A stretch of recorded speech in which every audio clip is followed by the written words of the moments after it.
जय जगन्नाथ मु अभिलिप्सा आज आपण मानक पई आनिछि एक रेसिपी जार नाम है खासी मांस तरकारी बनैबा को जेते सहज खाइबा को सेते टेस्टी।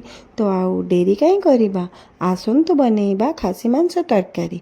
प्रथमे अदा 1 इंची, रसुण 2टा, गोटा धनिया 1 चामच, सुखिला लंका 5-6टा, जीरा हाफ चामच और पानी दे ग्राइंडर रे भल भाव रे पेस्ट करदबा।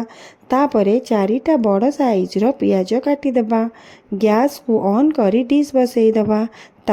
डिश ताती गला परे 4 बड़ चामच तेल पकई तातीबा को छाड़ीदेबा। तेल तातिला परे सेथिरे कटा होइतिबा आलू पकाई लाल हेबा पर्यंत भाजीदेबा। आलू लाल हो गला परे ताकू अन्य जगह को काढ़ी देबा। से डिश रे आउ 2 बड़ चामच तेल देबा। तेल ताती गला परे फाळे दालचीनी, गोटे गुजराती, कटा कला गुजराती फाळे पकई देबा। फुटी गला परे कटा होइतिया पियाज को पकई भल भाव रे भाजीबा। पियाज लाली हो गला परे सेथिरे टमाटो पकई कसिबा और ए दीटा को सिझिबा पई टिके लूण पकई देबा। एबे 1 चामच हळदी गुंड, 1 चामच लंका गुंड पकई भल भाव रे गोळई देबा। टमाटो सिझी गला परे करिकी रखिथिबा मसाला पेस्ट को पकई भल भाव रे कसिबा।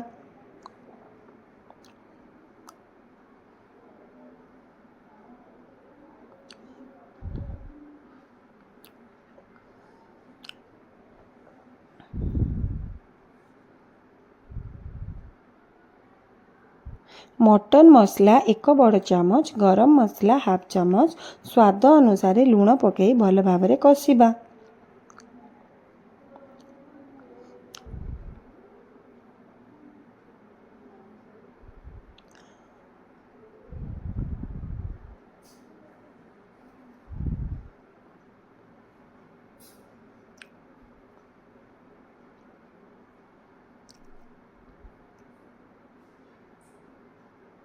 यही साइड रु तेल बाहरिलाणी, मसला पूरा हो गलानी। एबे 1 किलो मटन को धोई हळदी लूण दे मैरिनेट करी रखिथिबा खासी मांस को मसला उपरे पकाई भले भाव रे एपट सेपट करी घांटी देबा।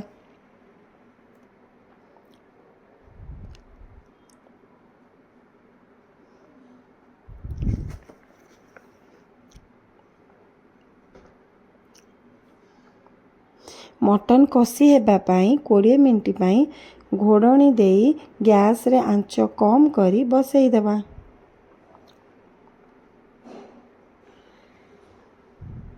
कोड़े मिनट परे भजा आलू और कटा पियाज को पकई देबा। तापरे भल भाव रे घांटी देबा।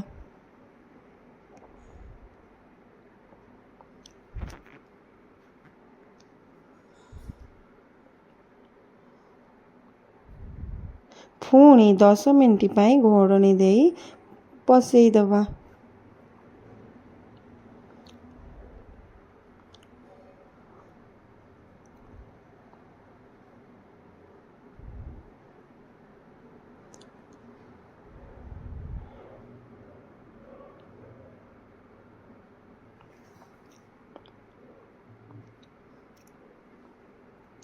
दस मिनट पर साइड रु तेल बाहरिलाणी, भल भाव रे कसी हो गलानी। एबे गरम झोल रखिबा पाई गरम पानी पकई दबा। जेतिक आवश्यक अनुसार झोल रखिबे सेतिक पानी दे ताकू 30 मिनट पाई धीमा आंच रे मटन को बसई दबा।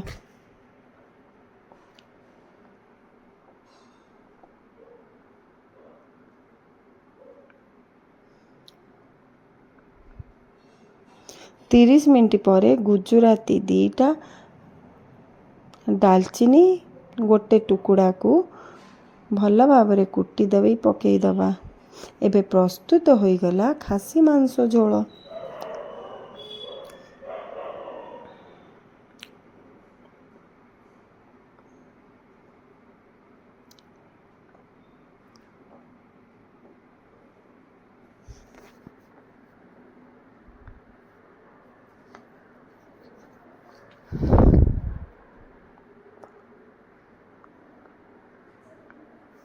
ଭଲ ଲାଗୁଥିଲେ like, comment, share and subscribe କରିବାକୁ ଭୁଲିବେନି। ରହୁଛି। ଜୟ ଜଗନ୍ନାଥ।